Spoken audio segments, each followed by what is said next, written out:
ಮುಂದುವರೆಸುತ್ತಾ ದಿನಾಂಕ 29 ಮೇ 2020 ಪತ್ರದ ಮೂಲಕ ಜೈಲು ಸೂಪರಿಂಟೆಂಡೆಂಟರ ಕೋರಿಕೆಯ ಮೇಲೆ ಪ್ರಧಾನ ಜಿಲ್ಲಾ ಸೆಷನ್ ನ್ಯಾಯಾಲಯವು ಹೊರಡಿಸಿದ ಸ್ಪಷ್ಟೀಕರಣದ ಮೇಲೆ ಪ್ರಸ್ತುತ ಅರ್ಜಿಯನ್ನು ಸಲ್ಲಿಸುವ ಯಾವುದೇ ಕಾರಣವೂ ಉದ್ಭವಿಸುವುದಿಲ್ಲವೆಂದು ಮತ್ತು ಆಪಾದಿತರು ಪ್ರಸ್ತುತ ಅರ್ಜಿಯಲ್ಲಿ ಸದರಿ ಕಾರಣವನ್ನು ಪರಿಗಣನೆಗೆ ತೆಗೆದುಕೊಳ್ಳಲು ಸಾಧ್ಯವಿಲ್ಲವೆಂದು ಅವರು ವಾದಿಸಿದ್ದಾರೆ. ಪ್ರಸ್ತುತ ಅರ್ಜಿಯನ್ನು ಅಧಿವಿಚಾರಣಾ ನ್ಯಾಯಾಲಯವು ಹೊರಡಿಸಿದ ಈ ನ್ಯಾಯಾಲಯವು ದೃಢೀಕರಿಸಿದೆ.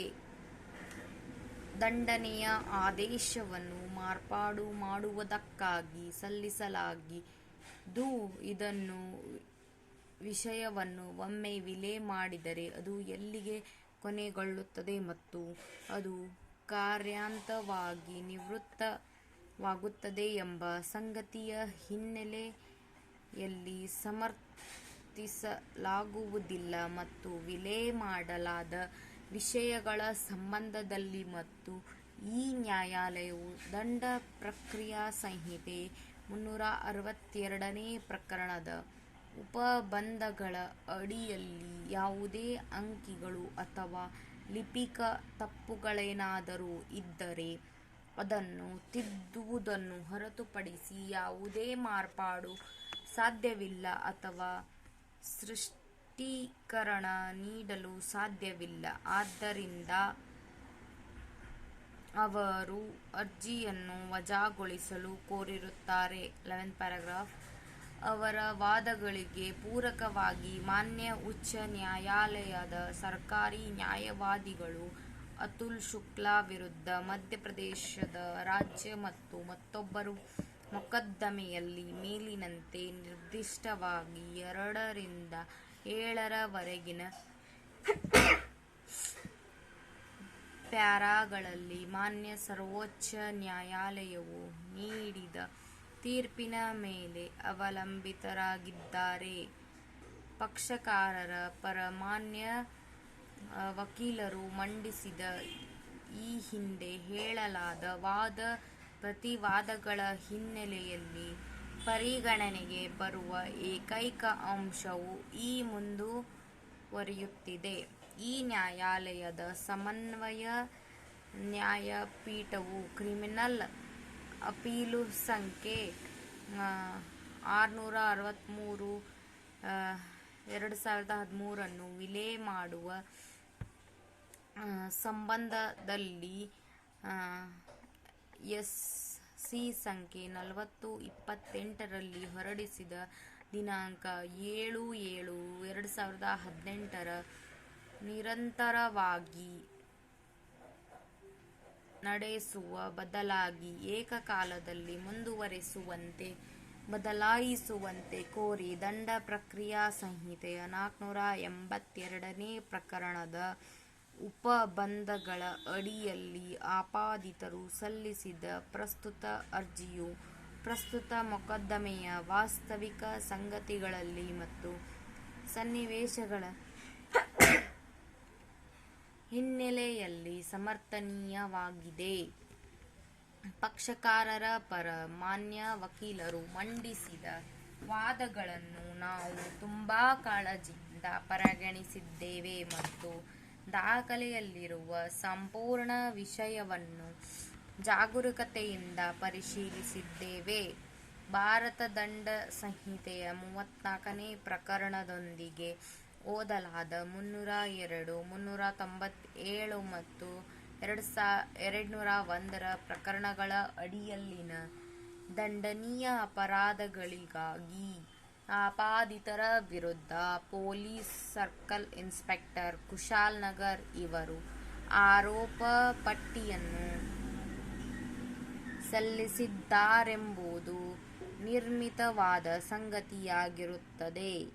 ಪ್ರತಿವಾದದ ತರುವಾಯ ದಿನಾಂಕ 7/7/2012 ಅಪರಾಧ ನಿರ್ಣಯದ ತೀರ್ಪಿನ ಮೂಲಕ ಮತ್ತು ದಂಡನೀಯ ಆದೇಶದ ಮೂಲಕ ಅಧಿವಿಚಾರಣಾ ನ್ಯಾಯಾಲಯವು ಆಪಾದಿತರು ಭಾರತ ದಂಡ ಸಂಹಿತೆಯ 302 ಮತ್ತು 201 ಪ್ರಕರಣಗಳ ಅಡಿಯಲ್ಲಿ ದಂಡನೀಯ ಅಪರಾಧಗಳಿಗಾಗಿ ತಪ್ಪಿತಸ್ಥರೆಂದು ನಿರ್ಣಯಿಸಿದ್ದು, ಅವರನ್ನು ಭಾರತ ದಂಡ ಸಂಹಿತೆಯ 307 ಪ್ರಕರಣದ ಅಡಿಯಲ್ಲಿ ದಂಡನೀಯ ಅಪರಾಧಕ್ಕೆ ಸಂಬಂಧಿಸಿದಂತೆ ಅವರನ್ನು ಖುಲಾಸೆ ಮಾಡಿದೆ.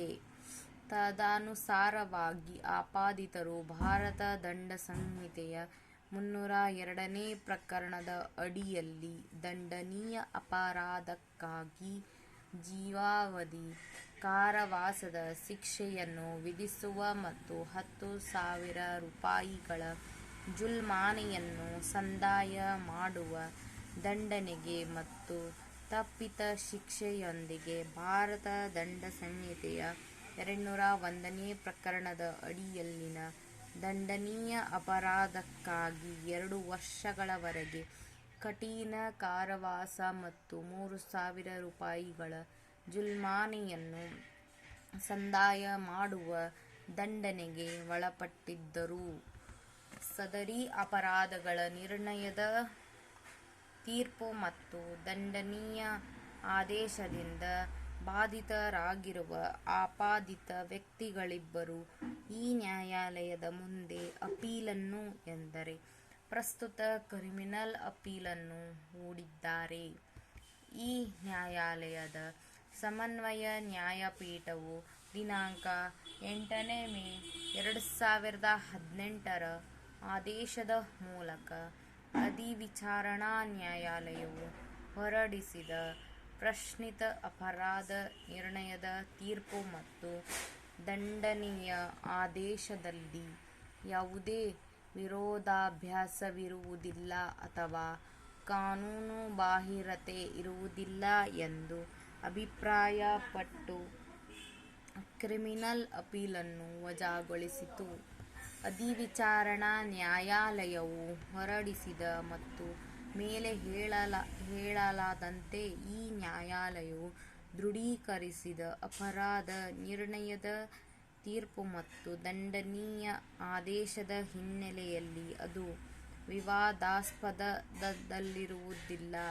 ಭಾರತ ದಂಡ ಸಂಹಿತೆಯ 302 ಮತ್ತು 201 ಪ್ರಕರಣಗಳ ಉಪಬಂಧಗಳ ಅಡಿಯಲ್ಲಿ ದಂಡನೀಯ ಅಪರಾಧಗಳಿಗಾಗಿ ಅಪೀಲುದಾರರನ್ನು ಜೀವಾವಧಿ ಕಾರಾವಾಸದ ಶಿಕ್ಷೆಗೆ ಮತ್ತು 2 ವರ್ಷಗಳವರೆಗೆ ಕಠಿಣ ಕಾರಾಗೃಹ ಶಿಕ್ಷೆಗೆ ಗುರಿಯಾಗುವಂತೆ ಅಪರಾಧ ನಿರ್ಣಯಿಸಿ ದಂಡನೆಗೆ ಗುರಿ ಮಾಡಲಾಗಿದೆ ಎಂಬ ಬಗ್ಗೆ ಯಾವುದೇ ವಿವಾದವಿಲ್ಲ.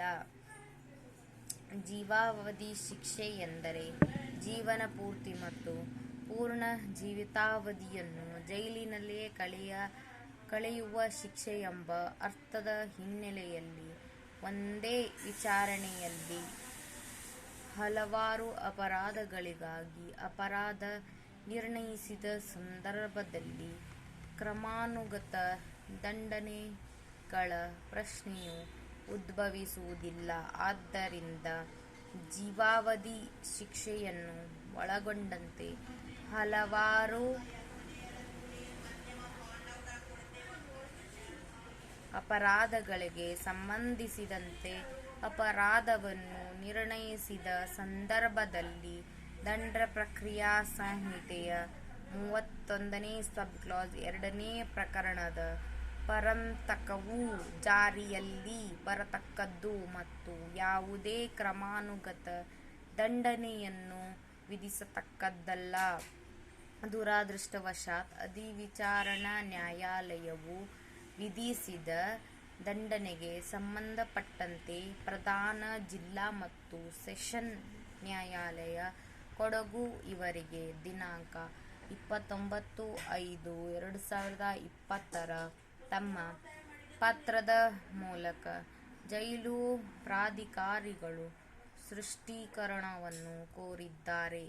ಮಾನ್ಯ ಪ್ರಧಾನ ಜಿಲ್ಲಾ ಮತ್ತು ಸೆಷನ್ ನ್ಯಾಯಾಲಯವು ವಿಷಯವನ್ನು ಮುಕ್ತಾಯಗೊಳಿಸಲಾಗಿರುವುದರಿಂದ ಮತ್ತು ಇದು ನಿವೃತ್ತವಾಗಿರುವುದರಿಂದ ಮುಕ್ತಾಯಗೊಂಡಿರುವ ವಿಷಯದಲ್ಲಿ ಯಾವುದೇ ಸ್ಪಷ್ಟೀಕರಣ ನೀಡಲು ಅಧಿವಿಚಾರಣಾ ನ್ಯಾಯಾಲಯಕ್ಕೆ ಯಾವುದೇ ಅಧಿಕಾರವಿಲ್ಲದಿರುವುದರಿಂದ ವಿಷಯವನ್ನು ವಿಲೇಮಾಡುವಲ್ಲಿ ತಮ್ಮ ಅಭಿಪ್ರಾಯವನ್ನಾಗಲಿ ಅಥವಾ ಸ್ಪಷ್ಟೀಕರಣವನ್ನಾಗಲಿ ನೀಡಬೇಕಾಗಿರಲಿಲ್ಲ.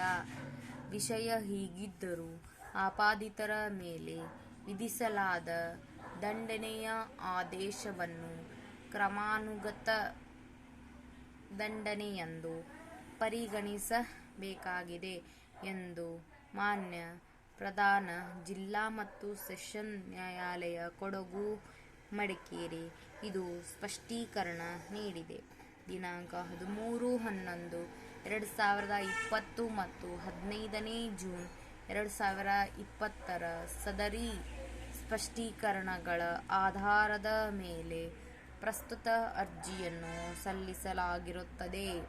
ಭಾರತ ದಂಡ ಸಂಹಿತೆಯ 302ನೇ ಮತ್ತು 201ನೇ ಪ್ರಕರಣಗಳ ಅಡಿಯಲ್ಲಿ ದಂಡನೀಯ ಅಪರಾಧಗಳಿಗಾಗಿ ಜುಲ್ಮಾನೆಯೊಂದಿಗೆ ಮತ್ತು ತಪ್ಪಿತ ದಂಡನೆಗಳೊಂದಿಗೆ ಜೀವಾವಧಿ ಕಾರಾವಾಸದ ಶಿಕ್ಷೆಗಾಗಿ ಮತ್ತು 2 ವರ್ಷಗಳ ಕಠಿಣ ಕಾರಾಗೃಹ ಶಿಕ್ಷೆಗಾಗಿ ಆಪಾದಿತರು ಅಪರಾಧನಿರತರಾಗಿರುವುದು ಬಹಳ ವಿಚಿತ್ರವಾಗಿರುತ್ತದೆ. ಜೈಲು ಪ್ರಾಧಿಕಾರಿಗಳು ಸ್ಪಷ್ಟೀಕರಣವನ್ನು ಕೋರಿರುವುದು ಪುನರ್ ಪರಿಶೀಲನೆಯಲ್ಲದೆ ಬೇರೇನೂ ಅಲ್ಲ.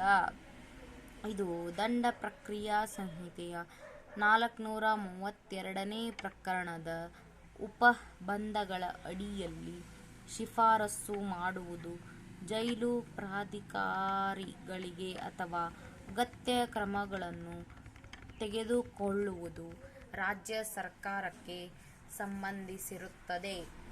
ಆಪಾದಿತರ ಅಪರಾಧ ನಿರ್ಣಯಿಸಿ ವಿಷಯವನ್ನು ಒಮ್ಮೆ ವಿಲೇಮಾಡಿದರೆ ಮತ್ತು ಈ ನ್ಯಾಯಾಲಯವು ಅದನ್ನು ಸ್ಥಿರೀಕರಿಸಿದರೆ ಮಾನ್ಯ ಪ್ರಧಾನ ಜಿಲ್ಲಾ ಮತ್ತು ಸೆಷನ್ ನ್ಯಾಯಾಧೀಶರು ಸ್ಪಷ್ಟೀಕರಣವನ್ನು ನೀಡಬೇಕಾಗಿಲ್ಲ ಮತ್ತು ದಂಡ ಪ್ರಕ್ರಿಯಾ ಸಂಹಿತೆಯ 482ನೇ ಪ್ರಕರಣದ ಅಡಿಯಲ್ಲಿ ಪ್ರಸ್ತುತ ಅರ್ಜಿಯನ್ನು ಸಲ್ಲಿಸಲು ಆಪಾದಿತರಿಗೆ ಯಾವುದೇ ಕಾರಣ ಅಥವಾ ಉದ್ದೇಶವಿರುವುದಿಲ್ಲ ಮತ್ತು ಎಸ್.ಸಿ. ಸಂಖ್ಯೆ 40/2008 ರಲ್ಲಿ ದಿನಾಂಕ 7ನೇ ಜುಲೈ 2012 ಹೊರಡಿಸಿದ ಅಪರಾಧ ನಿರ್ಣಯದ ಪ್ರಶ್ನಿತ ತೀರ್ಪು ದಂಡನೆಯ ಆದೇಶದ ಮೂಲಕ ಅಧಿವಿಚಾರಣಾ ನ್ಯಾಯಾಲಯವು ನಿರ್ಣಯಿಸಿದಂತೆ ಕ್ರಮಾನುಗತ ಶಿಕ್ಷೆಗೆ ಬದಲಾಗಿ ಏಕಕಾಲದಲ್ಲಿ ಶಿಕ್ಷೆಯನ್ನು ಮುಂದುವರೆಸಲು ದಂಡನೆ ಮೇಲೆ ಆದೇಶವನ್ನು ಕೋರಿರುವುದು. ಈ ನ್ಯಾಯಾಲಯವು ಹೊರಡಿಸಿದ ತೀರ್ಮಾನ ಮಾರ್ಪಾಟಿಗಾಗಿ ಯಾವುದೇ ಸಿಂಧುವಾದ ಕಾರಣಗಳಿಲ್ಲದೆ ಅಧಿವಿಚಾರಣಾ ನ್ಯಾಯಾಲಯವು ಹೊರಡಿಸಿದ ಮತ್ತು ಈ ನ್ಯಾಯಾಲಯವು ದೃಢೀಕರಿಸಿದ ದಂಡನೆಯ ಆದೇಶವನ್ನು ಮಾರ್ಪಾಟುಗೊಳಿಸುವುದಕ್ಕೆ ಹೊರತು ಬೇರೇನೂ ಅಲ್ಲ. ಎಸ್.ಸಿ. ಸಂಖ್ಯೆ 40/2008 ರಲ್ಲಿ ಕ್ರಮಾನುಗತ ದಂಡನೆಗೆ ಬದಲಾಗಿ ಏಕಕಾಲದಲ್ಲಿ ದಂಡನೆಯನ್ನು ಮುಂದುವರೆಸಲು ದಿನಾಂಕ 7ನೇ ಜುಲೈ 2012 ದಂಡನೆಯನ್ನು ಮಾರ್ಪಾಟು ಮಾಡುವಂತೆ ಅಪೀಲುದಾರರು ಕೋರಿರುವುದು ಈ ನ್ಯಾಯಾಲಯವು ನೀಡಿದ ತೀರ್ಪನ್ನು ಪುನರ್ ಪರಿಶೀಲಿಸುವುದಕ್ಕಾಗಿಯೇ ಹೊರತು ಬೇರೇನಲ್ಲ. ಮತ್ತು ಗುಣಾರ್ಹತೆಗಳ ಆಧಾರದ ಮೇಲೆ ಪ್ರಸ್ತುತ ಅಪೀಲನ್ನು ವಜಾಗೊಳಿಸಿ